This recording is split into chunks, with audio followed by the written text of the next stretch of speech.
Resident Evil 1 has two campaigns, one for Chris Redfield and one for Jill Valentine. Both have unique plot lines and characters, but the basic structure, bosses and puzzles included, remains the same between both. This can make it difficult to figure out which character engages with which story events beyond the basic understanding that Chris meets Rebecca, Jill works with Barry, Barry is blackmailed by Wesker, the mansion self-destructs, and both leads and their partners escape the mansion alive. But thanks to the many callbacks and tributes to the first game's events across the series, we can piece together at least some of what canonically happened in the game. So let's go back to the beginning and see if we can untangle this yarn ball of a canon. Welcome to Cannonball. We can use Umbrella Chronicles' retelling of RE1 to figure out the broad strokes, but with Chris and Jill being together there, while other sources make clear they stayed separated until at least the lab, it doesn't help much. Generally, we can assume events that lack a parallel in the other campaign, like most times Jill and Barry meet up, do happen, since there's nothing to contradict those. But some events flat out can't be considered canonical due to the splitting characters. Chris goes missing somehow at the start of Jill's campaign and Rebecca never appears. In Chris's campaign, Barry disappears and is never heard from again.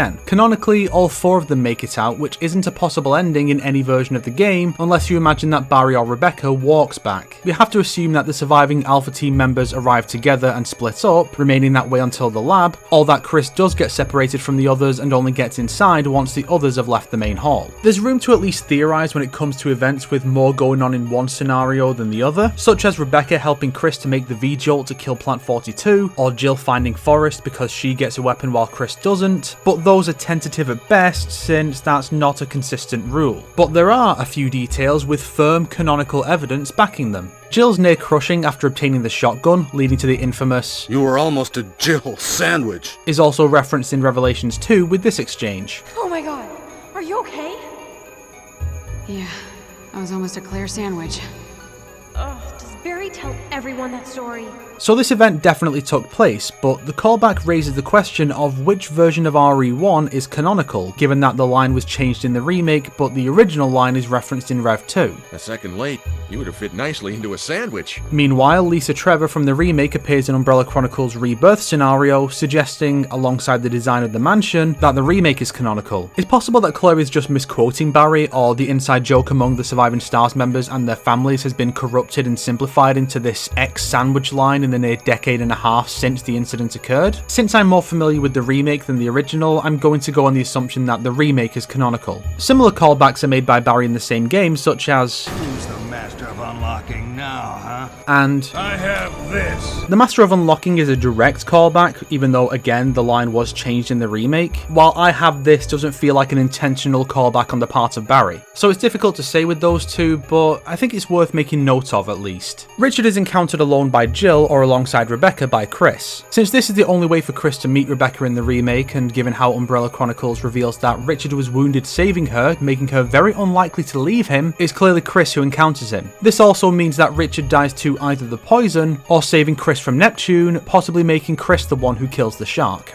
In RE5's Lost in Nightmares DLC, Jill references having to play Moonlight Sonata in the first game, meaning she does that, not Rebecca. Lost in Nightmares also has some dialogue where Chris comments on Spencer's obsession with cranks, seemingly suggesting that he had to make use of at least one of the two cranks in the first game. One could take this further to conclude that Chris is the one who encountered Enrico in the mine, since one of the cranks is obtained from him. Of course, Jill also had to go down there anyway to be betrayed by Barry in the remake. For the confrontation with Wesker, it's difficult to say. Your first assumption is obviously Chris, given how deep Wesker's hatred of Chris is in Code Veronica, suggesting that Chris is the one who foiled his plans. Plus, Umbrella Chronicles uses his death from Chris's campaign for its depiction, so if nothing else, Wesker was killed by the Tyrant. However, this confrontation is also the culmination of Barry's arc, where he betrays Wesker and embarrasses him enough for him to refuse to mention Barry's name in Umbrella Chronicles. And Barry's arc does play out because it's referenced in other games. Without flat out making up new plot points to make it work, we can only assume that either both confronted Wesker here and Chris did most of the work, or only Chris did and Barry betrayed Wesker some other way regardless. Maybe Barry shot Wesker, who was then impaled by the Tyrant. As for who kills the Tyrant, I don't think there's any evidence from any of the games, except in the trailer for the remake Pachinko Machine, there is a sequence where the survivors are fighting the Tyrant on the rooftop, and Jill is shown getting the rocket launcher. It probably doesn't mean anything, but is the closest thing to any kind of confirmation with we've got, so I'm gonna make note of it.